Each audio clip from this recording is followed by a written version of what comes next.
अगर घुसपैठिए आए और 10 साल से आपकी सरकार है तो ये फेलियर ऑफ द गवर्नमेंट है ना। तो इसको आपको 6 महीना पहले से करना चाहिए था, 1 साल पहले से करना चाहिए था। गरीब युवा को अपने हक से महरूम करने की साजिश है। विशेष मतदाता पुनरीक्षण को लेकर पूरे बिहार में कहीं ना कहीं सियासत तेज है। इसके साथ ही देश की राजधानी दिल्ली में भी लगातार विपक्षी दलों के द्वारा लगातार जो है विरोध प्रदर्शन किया जा रहा है, जहां एसआईआर वापस लेने की मांग हो रही है। इसको लेकर सत्ता पक्ष यह साफ तौर पर कह रहा है कि जो एसआईआर हो रहा है ये राष्ट्र हित में है, बिहार हित में है। इस वक्त हमारे साथ बात करने के लिए राजद के वरिष्ठ नेता अब्दुल बारी सिद्दीकी हैं, जुड़ेंगे, बात करेंगे। अब्दुल जी, एसआईआर को लेकर लगातार विरोध प्रदर्शन जारी है, आप लोगों का कई तरह के प्रश्न आप लोग उठा रहे हैं, क्या कहेंगे? लगातार जो है सत्ता पक्ष के लोग इसको सही बता रहे हैं।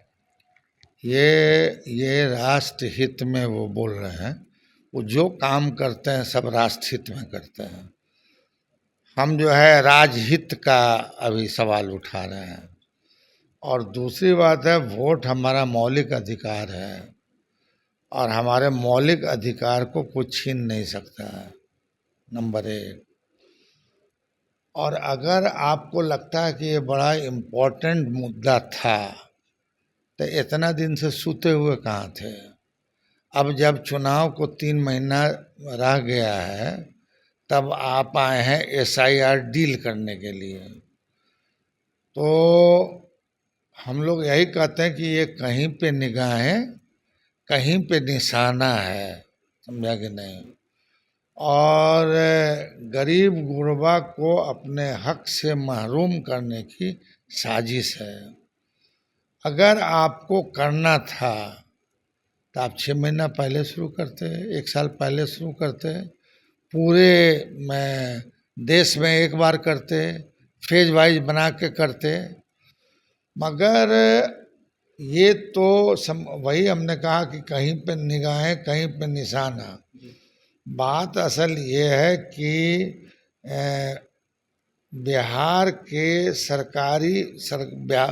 बिहार सरकार का जो आंकड़ा है उस हिसाब से 3 करोड़ जो बिहारी मजदूर हैं, जो दिहाड़ी मजदूर हैं, छोटा मोटा काम करते हैं, अनपढ़ हैं, जो कभी त्यौहार में आते हैं कभी चुनाव में आते हैं, ठीक है, और उनको आने जाने के पैसे पे भी जो है संकट रहता है।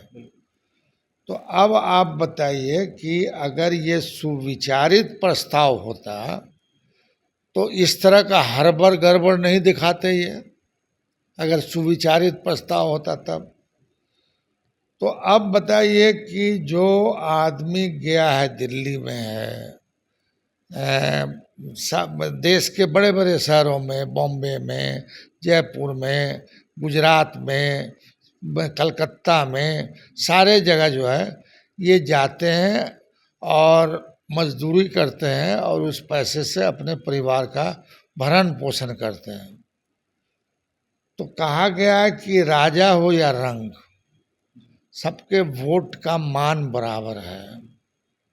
तो ये जो 3 करोड़ बिहार सरकार के आंकड़े के हिसाब से है, तो बिहार सरकार ही बताए कि साहब इस 3 करोड़ को कैसे आप करा रहे हैं। उसको ला रहे हैं, पैसा दे रहे हैं, मजदूरी उसका जो मारा जाएगा उसको आप रोक रहे हैं या क्या है?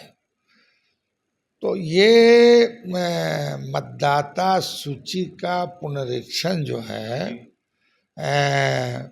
करने का वक्त होता है। इतना दिन से चुनाव आयोग सोया हुआ था।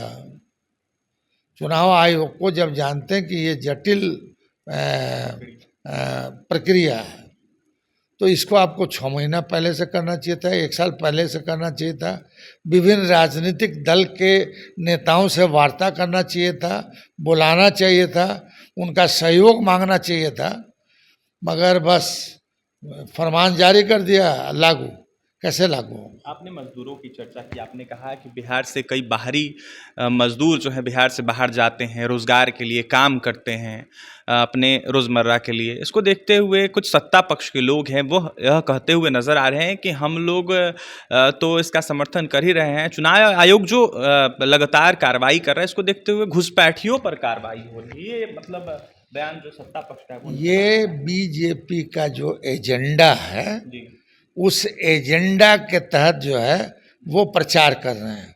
अगर घुसपैठिए आए और 10 साल से आपकी सरकार है तो ये फेलियर ऑफ द गवर्नमेंट है ना, है? चुनाव के टाइम में घुसपैठिया और 10 साल जो है मैं गलबे गया, तो 10 साल आप कहाँ सोए हुए थे? और अगर कोई घुसपैठिया आया है तो ये तो फेलियर ऑफ द भारत सरकार है।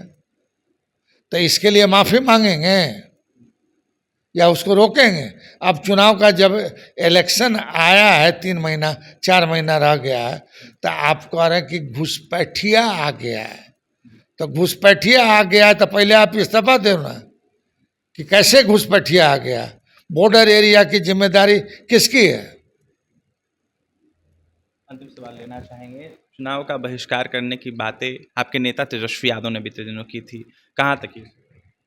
पता नहीं, मुझको व्यक्तिगत रूप से जानकारी नहीं है। जिस चीज़ के बारे में जिन्होंने बोला है वही उस पर किसी तरह का संशोधित प्रतिक्रिया दे सकते हैं, समझेगा नहीं? देखिए, संशोधित प्रतिक्रिया जिसने बोला है वही दे सकते हैं। इस वक्त हमारे साथ बात करने के लिए राजद के वरिष्ठ नेता अब्दुल बारी सिद्दीकी थे, जहां एसआईआर को लेकर अपनी बातें रख रहे थे। इसके साथ ही सत्ता पक्ष के लोगों से इस्तीफा मांग रहे थे, क्योंकि जिम्मेदारी बॉर्डर एरिया की सरकार की होती है और सरकार ही विफल है, घुसपैठिए घुसते हैं, तो इसका जवाब कौन देगा? बड़ा सवाल है। देखिए, मतदाता पुनरीक्षण को लेकर जिस तरीके से फरमान आया है चुनाव आयोग का, इसको लेकर अपनी बातें रख रहे थे अब्दुल बारी सिद्दीकी। वहीं क्या कुछ कहते थे आपने सुना है। पटना से सहयोगी सुधांशु के साथ अभिषेक के रिपोर्ट।